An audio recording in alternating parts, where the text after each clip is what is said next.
This is the video right here. This is what you want to see. This lifestyle, raw vegan, isn't just what I eat. It's how I live, how I honor myself, protect my peace, and keep my spirit clear. I plan every event day with precision. What's on the menu? Where am I going? What's nearby? How long will I be out?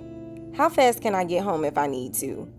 It's not control, it's protection. I don't do unnecessary outings.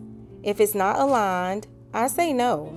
If it doesn't support my lifestyle, I don't show up because I don't move for the sake of movement. And when I do say yes, it's because my lifestyle is considered by the event planner. If I do it alone, it's the places that feel like workstations, tea shops, coffee spots, somewhere I can be without compromising who I am. This isn't me being difficult, it's me being honest. I won't shrink for anyone's comfort. Respect my lifestyle or we don't sit at the same table, literally. Because picture yourself here, what would you do?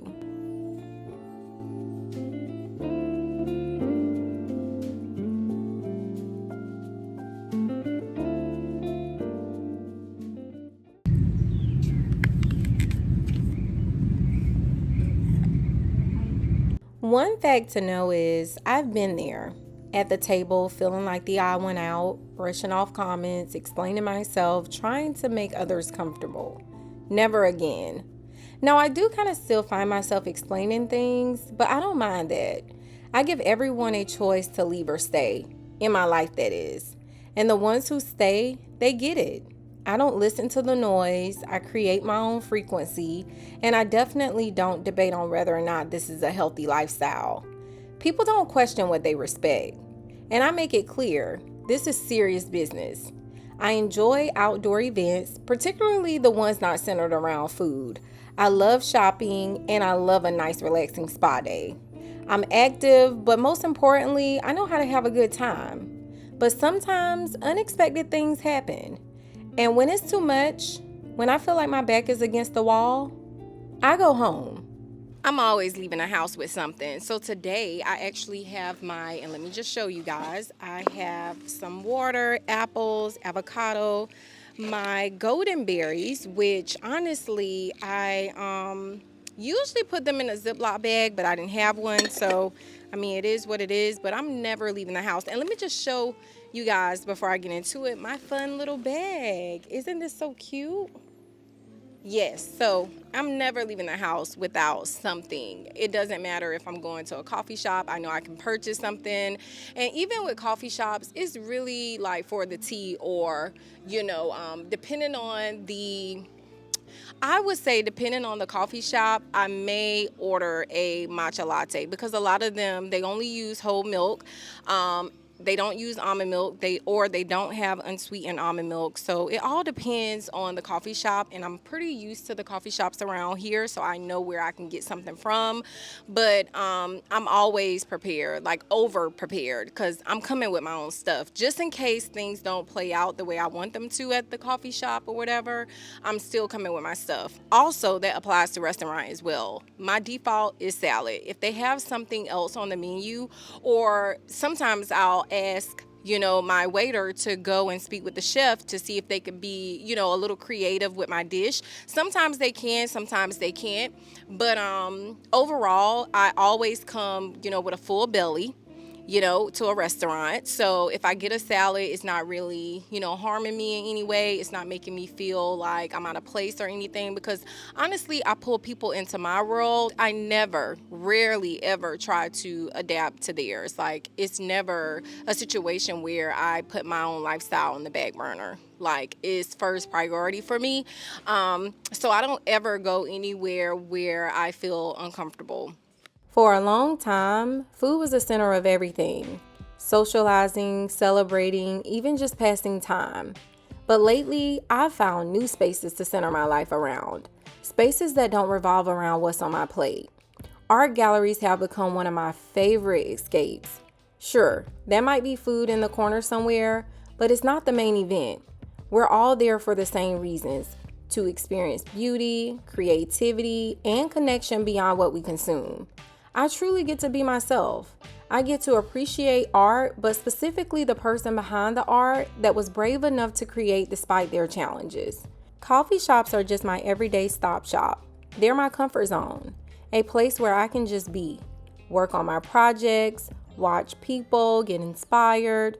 No pressure, no questions like, what are you eating? Why aren't you eating? It's just me, my creativity, and a quiet sense of belonging. Most of my videos are created in these spaces, places where the focus isn't on feeding the body, but feeding the spirit.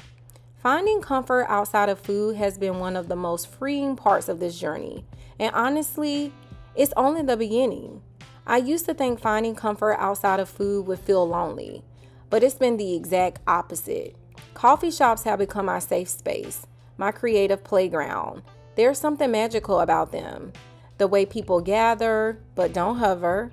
Everyone's minding their business, wrapped up in their own world of ideas, books, and dreams. It's the kind of place where you can think and eat freely without stares, without judgment, where no one's measuring your plate or your choices. Eating out when you're fully raw is an adventure. Every restaurant becomes a new opportunity to challenge the chefs, to challenge the bartenders, to expand their skills a little beyond the usual.